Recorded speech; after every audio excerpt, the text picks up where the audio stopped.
As of recording, over 100 high-profile CSGO skin traders have been community banned by Valve, meaning that the skins in their accounts, estimated at over $6 million combined, could be lost forever.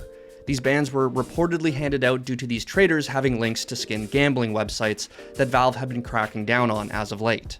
However, another answer goes a lot deeper and gets a lot darker.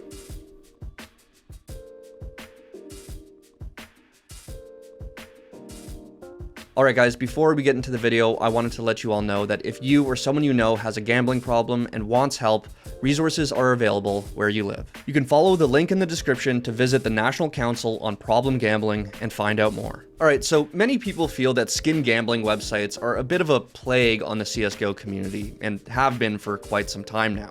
And honestly speaking, Valve isn't too keen on their existence either. But ever since they updated their code of conduct to more concretely prohibit gambling, Valve has seemingly been cracking down on these platforms a lot harder. At least, that's what's been assumed. You see, Valve is notoriously silent when it comes to the reasons they hand out their bans. So although we may see when a VAC or community ban happens, we'll rarely ever know why. That being said, when a ban wave comes and all the users are notable skin traders, it's safe to assume why it happened, although we don't have an official response. Anyway, about a month ago, it was reported that some high rollers in the skin trading scene were given community bans for selling to gambling websites. One of the websites in question is called CSGO Empire, and they will become important in just a bit. These reports were based on tweets and posted conversations between users that have been affected, and were later amplified by community members like Don Hachi and Flom, who claim that this was only the beginning. Now, once again, it's impossible to know whether or not Flom has any insider information on Valve's plans, but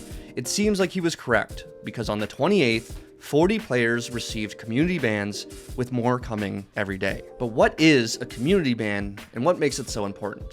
Well, where a VAC ban prohibits you from playing on any Valve official servers, a community ban prohibits you from basically doing anything related to the community. Most notably, no trading cosmetics, meaning that if you're hit with one, all of your skins become locked to your account indefinitely, essentially making your inventory worthless. And in the case of these 40 plus accounts, it's estimated that they lost over $2 million in skins combined. Now, in the aftermath of this ban wave, people were generally pretty happy. As I said, skin gambling has been looked down upon for a while now, and given all the information that we have, it's safe to assume that this was just a measure taken by Valve to clean up their game. However, things might be a lot weirder than that. After the original wave of bans in May, CSGO Empire, that skin gambling website I mentioned earlier that had at least one affected user, released this statement. Per their own investigation, one of the highlighted traders that were banned also happened to use several other gambling websites on top of CSGO Empire.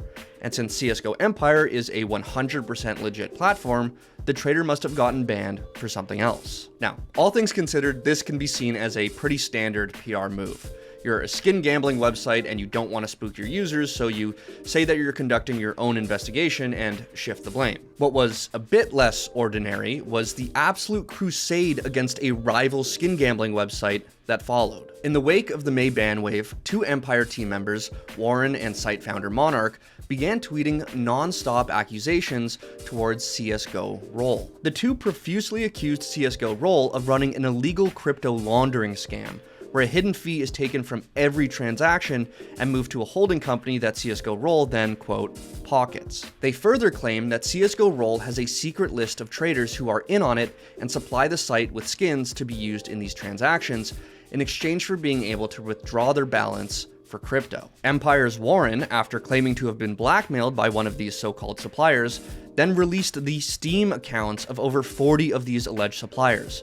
Dexerto later reported that many of these users were part of these ban waves. Monarch, Empire's founder, also accused the owner of CSGO Roll of sending men in black cars to his villa, who then broke in, sending Monarch into hiding.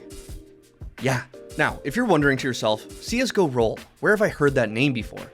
Well, it's because it's the same company that G2 partnered with and had Monacy promote the moment he turned 18, causing a pretty massive uproar in the community. Now, I'm not saying that this is any indication that what Empire alleges is true.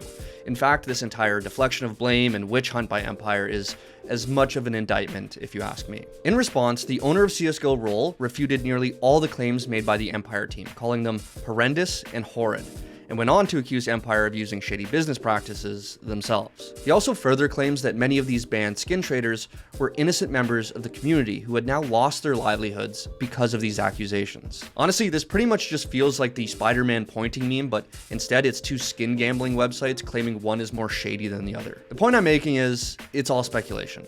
Once again, we don't know if Valve made these bans based off of this supplier list, so everything that these two parties are saying is unconfirmed. At the end of the day, Valve is the one calling the shots, and if they decide to ban people who use skin gambling websites, they are free to do so. Honestly, at this point, I'm surprised they still allow third-party marketplaces. I mean, as of recording this right now, the amount of accounts banned and the money related to them keeps rising. There's no telling when or if this will end, and it's going to be very interesting to see how this affects the market once the dust finally settles. With all that said, I have a haunting suspicion that this is just the beginning of a bigger shit show to follow. But until then, stay safe and have fun.